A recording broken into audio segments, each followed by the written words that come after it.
Chapter 5. Location: the Royal Rainbow Academy. Cirrus accompanied her son for his interview at her alma mater and convinced the director that Nimbus was a good candidate. They still tested him on his abilities and were concerned about his suspension from Thunderhead School. But since Cirrus had graduated from the academy and taught a few years there before going on to being one of the best sunsetters their school had ever known, Nimbus was accepted. He spent the rest of the year at Royal Rainbow Academy learning the science of creating rainbows. He practiced every chance he could get. Some were good, some not so good. He listened and learned all about the physics of rainbow making, but to him, he found that if he could just get close enough to the mountains and the sun was at its perfect afternoon bend, and there was the lake nearby, wow, the rainbows were spectacular with very vivid colors. Physics or no physics. His favorite part was letting go and floating back to watch the reflection of all the elements. Observing his work of art was like artists admiring their paintings. Of course, gently raining to get the glistening effect while catching the sun's rays just right. That was his physics. Soon he had his school teachers convinced to let him pick his own rainbow locations and lead the team. However, he couldn't always get the other clouds to cooperate. He was different. He was a cumulonimbus thundercloud and a bit intimidating despite his small size. But he wasn't going to act like Anvil. He was going to get cooperation through setting a good example. Each rainbow got better, and he did find a group of clouds that were willing to go near the mountains and wait until the sun was at its perfect location in the sky. Then, wow, what colors! What a show! Timing, that was the key, he thought. One day, Mr. Prism, his teacher, announced to the class that a prestigious competition for the best schools in rainbow productions was going to be held in Honolulu, Hawaii. The best school would be awarded world recognition not only for the school, but a chance for the artists to perform at the Kingdom Come Gala. Around every 10 years, the gala represented a celebration for a new planet discovery, and one had just happened far away in the universe. The future for the winners of the competition was guaranteed. Who knew where it would lead? There might even be a chance for the winner to be chosen to be part of the new planet's atmosphere. That is, if all the stars and the moons lined up. Nimbus especially wanted to be in the competition to show his dad that he was a real artist and not a thunderhead. He had lived up to his agreement and was number 1 at his school. But the year wasn't over yet, and he still needed to win the competition. Even though his dad had been supportive at first, he was still hoping Nimbus would be back to following in his old dad's contrails. His dad still believed that Nimbus could be one of the greatest cumulonimbus thunderheads ever to span North America. But Nimbus had a different plan. The time finally came, and Nimbus and his classmate Strut traveled for 2 days to get to the competition in Honolulu, Hawaii. What better place to hold a world championship? Even the archangels came to watch, and of course Nimbus's mother came too. It was no surprise that his dad didn't make it, saying he needed to deal with certain weather conditions in the Caribbean. Nimbus noticed that various types of clouds who had volunteered to be extras were milling around near the mountains. They were ready and waiting for their cue to take action and prepare for rain when needed. After making sure his mom was settled, he found Strut hovering with a few of the other contestants. Nimbus couldn't believe how good he felt, but he was still nervous. He had practiced his best and tried to take his mother's advice and just enjoy the experience. Yet a lot was riding on the winning, his very freedom. "Focus," he said out loud. "Yeah, we got this," Strut said. "Just pretend you've been doing rainbows your whole life." "Yeah, like my mom used to say, whatever sunset that comes from me just is. It's up to the observer to see the meaning." But this was not just a sunset. It was a rainbow. It was major competition, and the observers would be judges, the best and most critical at judging the kaleidoscope arches. And not only that, Archangel Michael would be watching too. At least my dad's not here. That would really polish me off. Hey, you're number one, Nimbus. I'm honored to be your partner, Strut said. Oh, thanks, Strut. So will you help me keep it that way? Nimbus knew he could get the richest colors, and he was good at reflecting a perfect composition, but his rainbows were different than most. He would go in and draw a thin cloud design that would shimmer over the bottom of the arch of colors. His lines weren't straight or curved, but squiggly, making his rainbow look more like the trimmings of a young girl's prom dress. But somehow, his unique method caused the colors to blend into each other at the edges, creating an unusual distinction. They could not be defined. When he first started at the RRA, Principal Concave eventually gave up on trying to make him conform to achieving uniform rainbows. She told Mr. Prism to let him be different. His teacher was relieved, having seen his uniqueness from the beginning. Definitely he was living up to his legacy. How could his teacher not see his mother's influence? Nimbus's rainbows were soft and gentle like her. He did take after her when it came to creating. It just wasn't his nature to create rainbows with strong, bold arches. He would leave those up to Strut. In fact, their rainbows looked good together.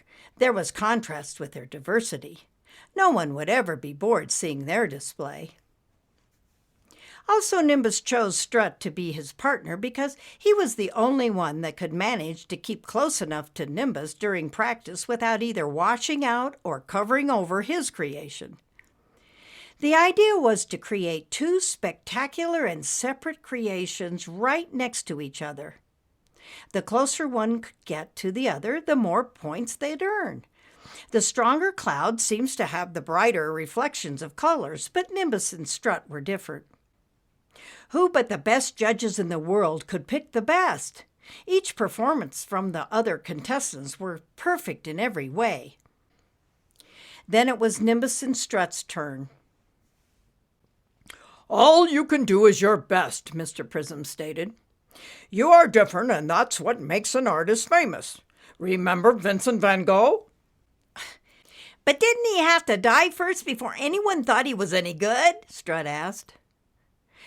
My mother says artists need to create what is in their hearts, not what will win competitions, Nimbus said. But we really need to win this one. I need to win with all my heart. Nimbus, what do you say we just go out there and have some fun winning? Strut said, seeing the stress building in Nimbus. You okay with that, Mr. Prism?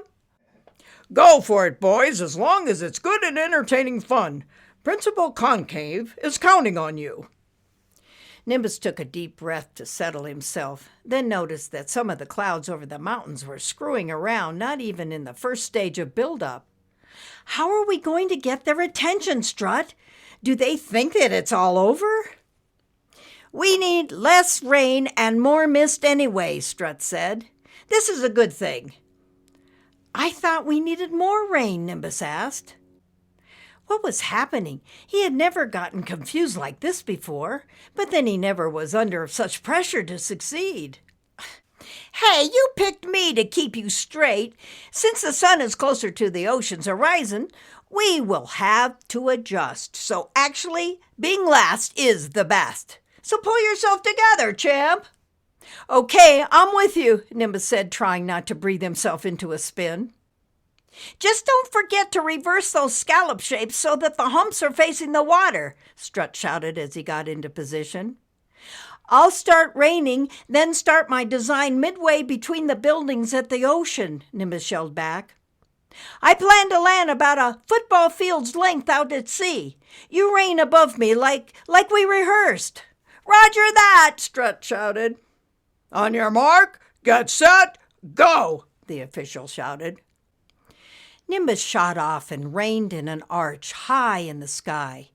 He signaled the sun's rays to reflect through him, which turned the arch in the sky into vivid primary colors of magenta red, cobalt blue, and cadmium yellow.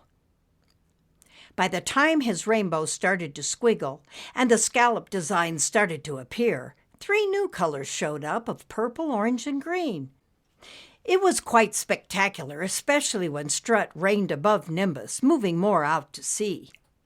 The double rainbow was an amazing work of art and not only got the attention of all the judges and all the angels, but the lenticular clouds that had been goofing off over the mountains. Each team was supposed to get 2 chances, but Nimbus and Strut's first try was perfect. The Royal Rainbow Academy declined the second attempt. No one had to wait long for the judge's decision. It was unanimous. Nimbus and Strut came in first place. Strut stayed in the winner's circle as Nimbus joined his mother. "I am so proud of you, Nimbus." Cirrus was glowing and shimmering a soft pearl. "Oh my, is that Archangel Michael coming this way?" Nimbus sucked in his breath as Michael approached. "The radical rainbows," Archangel Michael said, smiling at Nimbus. "I realize the sun is almost gone, but if I hold it still, would you be able to do one more performance?" "Are you serious? You can really hold the sun still?" Strut, Principal Concave, and anyone else who had heard such a thing gathered around. The crowd was dumbstruck, and Principal Concave shouted, "Why, of course, sir!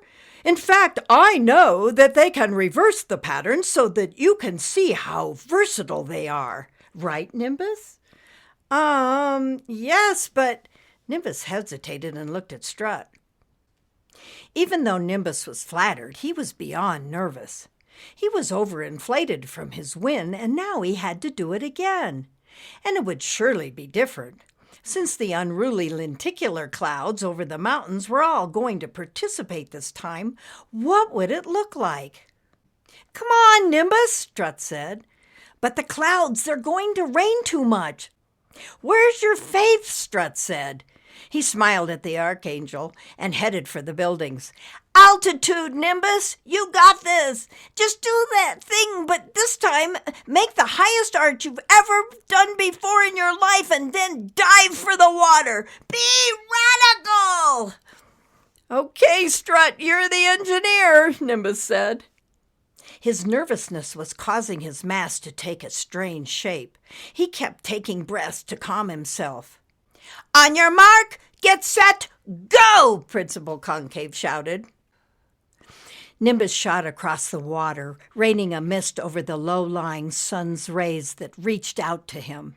He stretched between the buildings and then arched extra high into the sky. But something was different. Since he had been so anxious and had been breathing so erratically, he got the hiccups. Mini scallops appeared on the top of every other scallop. Meanwhile, Strut showed with his unusual rain to reflect a strong band of colors, and because of their height, the extra rain only intensified the reflection of the rays of light. The double rainbow lingered long after Nimbus and Strut returned to the judges' circle. The accolades poured into every moment of silence, and Strut acted like a rooster in a barnyard, prancing around as he had always done before. Nimbus chuckled to himself. Even though Nimbus was feeling great and very proud, he was surprised how fast his elation was wearing off. Why didn't he feel like Strut? The award ceremony was special, and he was very flattered that Archangel Michael had wanted them to perform again. But why wasn't he feeling, more thrilled? Hadn't he wanted to be an artist like his mom? He received as many accolades as Strut and was told to send in his resume for the new planet's weather team. But he knew in his heart that he wouldn't be happy away from his family. Strut didn't have a family, so it would be perfect for him. Then Nimbus started thinking about his dad, who hadn't attended. Nimbus had been disappointed at first, but then didn't care. He knew this contest was no big deal to his dad, and going into this line of work would never amount to much in his father's eyes. Maybe I should go back to Thunderhead and make him proud, Nimbus thought. As Nimbus was getting ready to leave with his mother, Archangel Michael approached with his magnificence. His long golden hair and indigo blue robe floated as if he was underwater. Nimbus sucked in his breath as he always did when he saw something unbelievable. Nimbus, this must be your mother, the one you take after, Michael said. I am well aware of your artistic sunsets and enjoy them often. Oh, your Eminence, thank you so much. Yes, this is my mom, Cirrus Cumulus, Nimbus added. She has taught me sunsets, too. In fact, I am going to help her with this one as soon as you let the sun go. Yes, I almost forgot. Michael paused with his eyes closed and smiled at the sun. The light suddenly changed, then he added, Nimbus, I was wondering if I could have a word with you before you go. Of course you can, Cirrus said. I'll go get ready for the sunset, if it's not too late. Cirrus floated towards the sun that was almost halfway past the horizon. We have a new program that you might be interested in, Michael said, watching Cirrus move to join the other clouds. With the angels? Nimbus was staring at Michael. A sudden excitement made him start to grow, but he took a few deep breaths and settled back down. Michael smiled at the small cloud and continued. Yes, Nimbus, since I heard you say you were done with Rainbow School, maybe you would make a trip to the angel realm to see if you might be interested in something quite different for your future. Just ask your mother. She will have all the details.